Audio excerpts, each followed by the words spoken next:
In previous lesson, we've set up the localization. In this lesson, we're going to add the translations.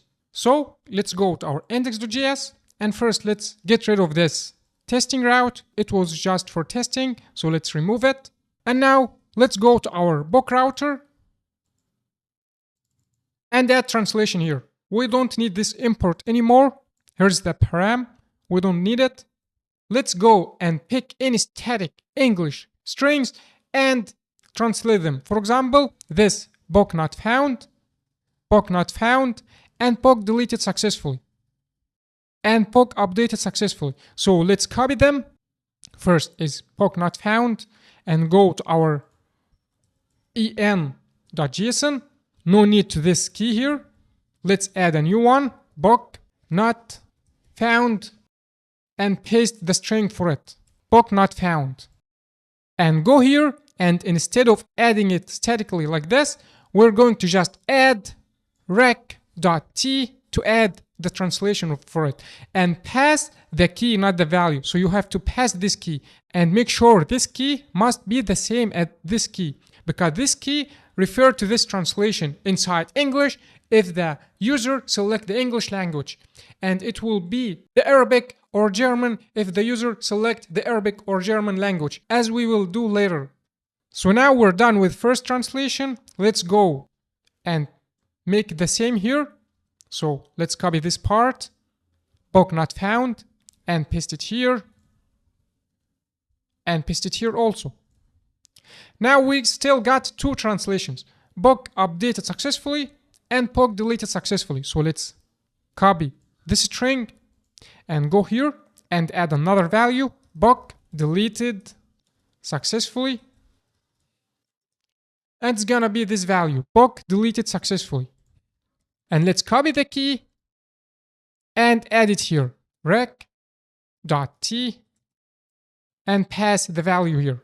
Now let's go and add the last one, book updated successfully. So let's copy it and add another value, book updated successfully, and paste the value here. And let's go back to our routes, and instead of this message, we're going to add rec.t and pass the value here, like this. Now we have those three messages, book not found, book deleted successfully, and book updated successfully. Let's try to test them.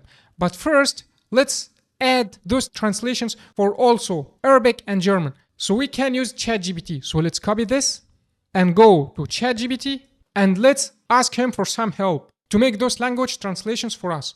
So let's tell him, please add German and Arabic translation for this JSON. And don't change the keys. And now let's press this arrow to ask him for some help. He gave us wrong format. We don't need this format.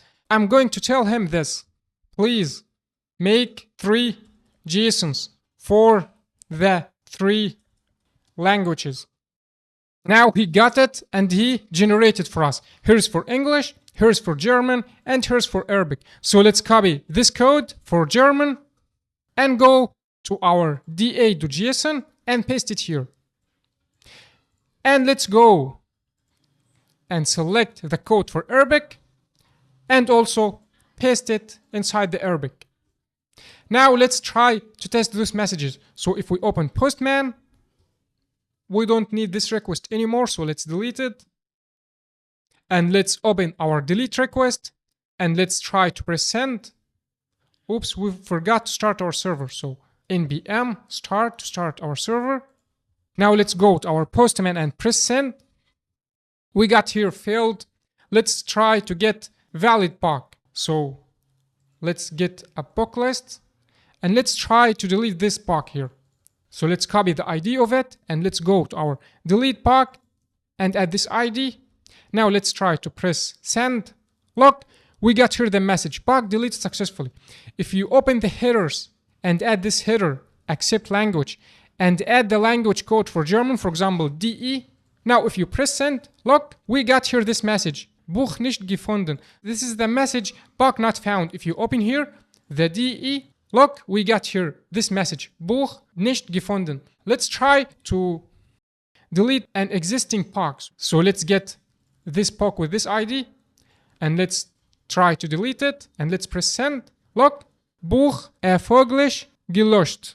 That means the POC is successfully deleted. If you open the headers here and make the accept language ER and press send, you're going to see this translation. الكتاب غير موجود.